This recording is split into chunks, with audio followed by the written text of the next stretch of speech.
Le langage du corps de la femme charismatique. 5 secrets pour avoir la bonne posture. Let's go! Hello, moi c'est Aurora, je suis italienne, je suis image stratégiste et ma mission c'est d'aider les girl boss à exprimer leur authenticité par l'image pour devenir des femmes charismatiques et confiantes. Si toi aussi tu veux être une femme charismatique et confiante, j'ai un cadeau pour toi. Télécharge dans la barre d'infos le e-book contenant les 7 pièces incontournables que chaque girl boss devrait avoir dans sa garde-robe. Suis-moi aussi sur Instagram et bien sûr, abonne-toi tout de suite à ma chaîne pour faire partie de cette communauté de girl boss et aussi appuie sur la cloche pour recevoir toutes les notifications et ne rater aucune de mes vidéos. Mais rentrons dans le vif du sujet. Aujourd'hui, nous sommes là pour parler du langage du corps. Si vous avez vu d'autres de mes vidéos, vous savez que le non-verbal et le paraverbal, donc le non-verbal c'est tout ce qui est vraiment posture et le paraverbal c'est tout ce qui est lié au langage mais qui ne soit pas qui ne soit pas le langage mais pas dans sa signification mais plutôt dans tout ce qui est autour, par exemple le ton de la voix, etc. On sait que ces parties-là vont influencer énormément notre interlocuteur. Il y a en effet 93% du message qu'on veut faire passer à notre interlocuteur qui passe par le paraverbal et le non-verbal. Ce qui veut dire que finalement, tout ce qu'on va dire, la signification de ce qu'on va dire ne compte que pour 7%. Je vous dis ça tout simplement pour vous dire que donc, c'est hyper important de maîtriser sa posture pour être une femme charismatique. Et bien sûr, si on est charismatique, on va aussi avoir cette confiance en nous pour être une femme charismatique, car forcément, nous serons. Tu es une femme, une girl boss confiante et donc qui va rayonner et avoir du charisme. Quels sont donc les 5 secrets de posture à connaître pour être une femme confiante et charismatique? Le premier point, c'est vraiment le sourire. Je vous laisse regarder cet extrait qui est justement tiré de la série qui fait fureur en ce moment sur Netflix, qui s'appelle Emily in Paris, parce que regardez ce qui se dit. J'aime votre routine. Merci. Et pourquoi vous souriez tout le temps? Parce que j'adore dire bonjour. Il fait beau et je suis à Paris. Croyez-moi, ça sert à rien de sauter partout. On a une journée balèze qui nous attend. On a un tournage super important pour 2 heures. Et si vous passez votre temps à sourire, on va penser que vous êtes débile. Ok, donc vous voyez quand même qu'on a l'impression que les Français disent que sourire, c'est soit pour genre on est débile si on sourit. Et en fait, détrompez-vous. Les gens adorent les personnes souriantes. Pourquoi? Pour la même raison que quand vous rentrez d'Asie et vous revenez à Paris, je sais pas si même les girl boss qui sont pas de Paris sont déjà venus à Paris et les gens tirent la gueule, et on n'a pas envie d'être à côté d'eux. Là c'est pareil, quand on revient d'Asie, je vous dis ça parce que souvent en Asie on est très souriant, ça nous manque directement. Les sourires c'est quand même un symbole et un signe d'ouverture. Et les gens aiment bien être entourés des gens contents et des gens qui vont montrer cette ouverture d'esprit, cette volonté à dialoguer, à parler, à être en société. Et c'est quand on va vers les autres que justement les autres vont s'apercevoir qu'on a ce pouvoir, parce qu'ils vont s'apercevoir qu'on est à l'aise, qu'on est confiant, et donc ils vont par conséquent nous faire confiance. Donc il est très important, pour moi c'est vraiment l'une des choses de base, donc je ne suis absolument pas d'accord avec la dame de la série qui dit que voilà, c'est pour on va faire genre on est stupide si on sourit. Au contraire, c'est vraiment un symbole d'ouverture. Et de toute façon, dites-vous que quand on sourit, globalement, on plaît. Aussi, en ce moment, il y a quand même cette histoire de masque, donc on peut pas l'éviter, malheureusement c'est encore présent, ce qui veut dire qu'on doit sourire pas que avec notre bouche, mais aussi avec les yeux. Alors vous allez me dire, mais Aurora, t'as fumé la moquette, c'est quoi sourire avec les yeux? En fait, quand vous souriez, c'est comme quand vous me dites qu'est-ce que c'est sourire quand on est au téléphone. Ça s'entend, parce que, je sais pas, je vais vous faire un sourire avec les yeux si vous voulez. Alors c'est par exemple comme ça.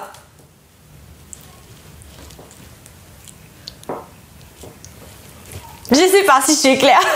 Mais en tout cas, dites-vous que vous avez moyen d'agir même si on ne voit pas votre jolie bouche, même si on ne voit pas votre super sourire bright, vous pouvez quand même faire passer le message par le regard. Et d'ailleurs, le deuxième point, on en vient, c'est le regard.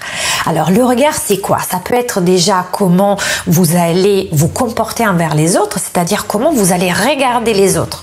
Est-ce que vous allez les regarder droit dans les yeux quand vous parlez à quelqu'un? Souvent, on parle avec quelqu'un, que ce soit notre chef, notre collègue, notre ami, et on est ou avec les yeux rivés sur notre portable, ou on baisse la tête, ou on est en train de faire autre chose, ou encore pire, si on n'a rien d'autre à faire, parfois on n'ose pas croiser le regard de notre interlocuteur. Mais si on ne regarde pas les gens dans les yeux, c'est comme si on leur communiquait qu'on ne faisait pas attention à eux. Alors que quand on regarde quelqu'un, bien sûr pas avec un regard agressif, pas en fixant des yeux, parce que ça on sait que c'est plutôt un symbole d'agressivité, mais juste un regard attentionné, attentif, bienveillant, et si on ne les regarde pas, les gens vont penser qu'on n'en a rien à faire de ce qu'ils nous racontent. Et comment on peut être charismatique et marquer l'esprit des gens si on n'ose même pas les regarder dans les yeux? Donc ça, c'est la première partie du regard. Et puis après, il y a tout le côté grooming, c'est-à-dire tout le côté mise en beauté du regard.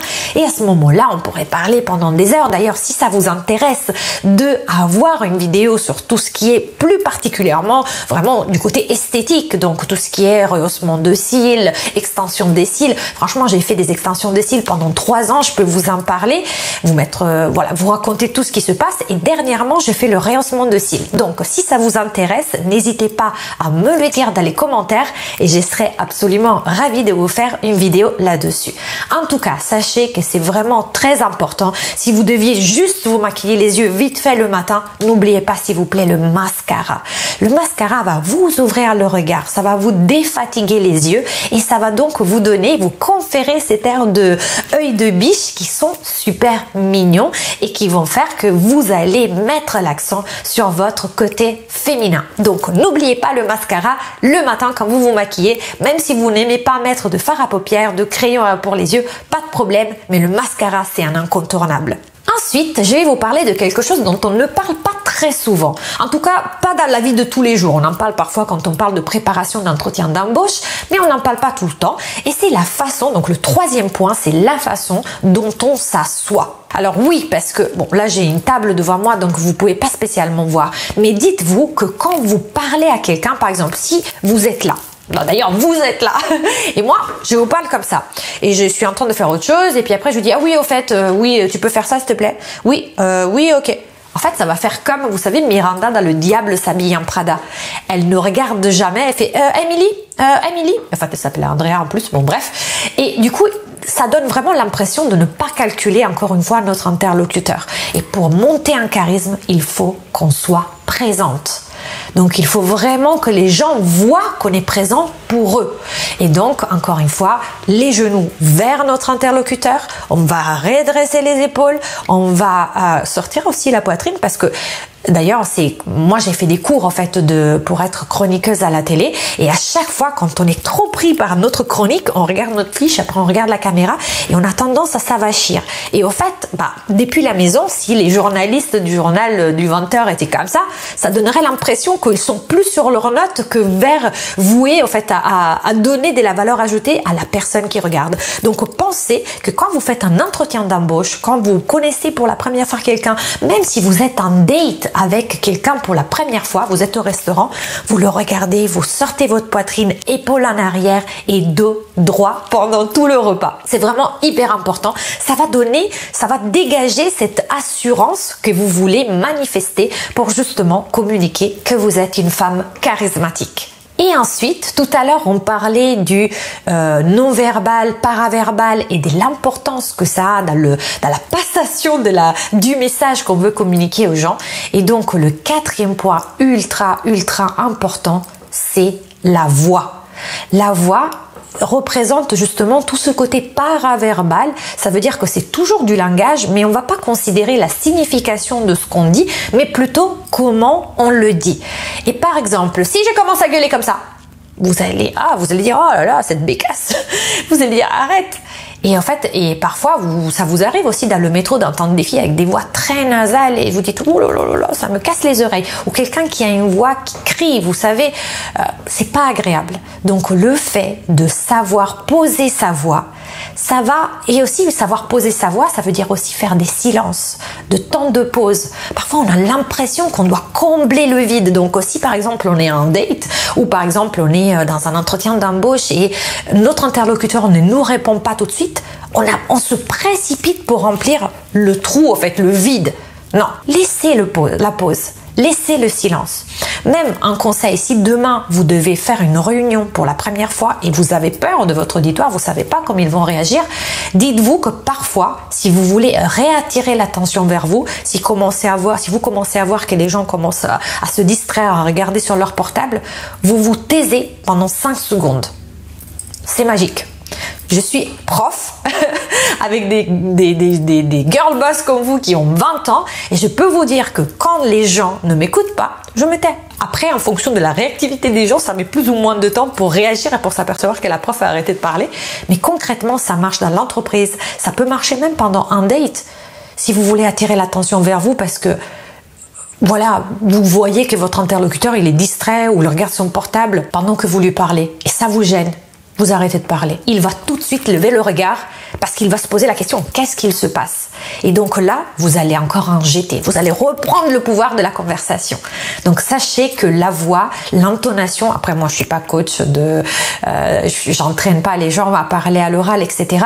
Mais j'ai dû l'apprendre et c'est vraiment quelque chose, en tout cas c'est quelque chose que vous pouvez appliquer dans la vie de tous les jours. Et le 5e point, c'est tout simplement la façon dont on marche. Alors là, vous allez voir à l'écran, c'est un film auquel moi je tiens particulièrement parce que ça résume un peu la quintessence de la sicilienneté.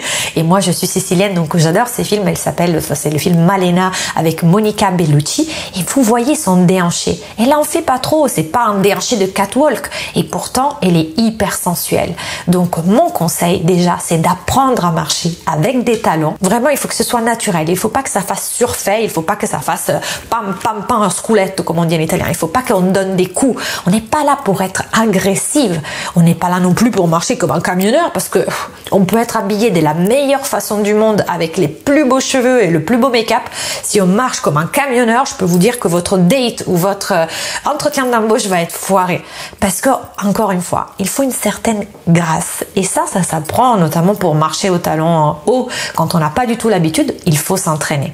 J'espère que cette vidéo vous aura plu. Pour récapituler, la première astuce pour avoir une bonne posture, pour être une femme charismatique, qui en jette, qui est confiante en elle, c'est le sourire.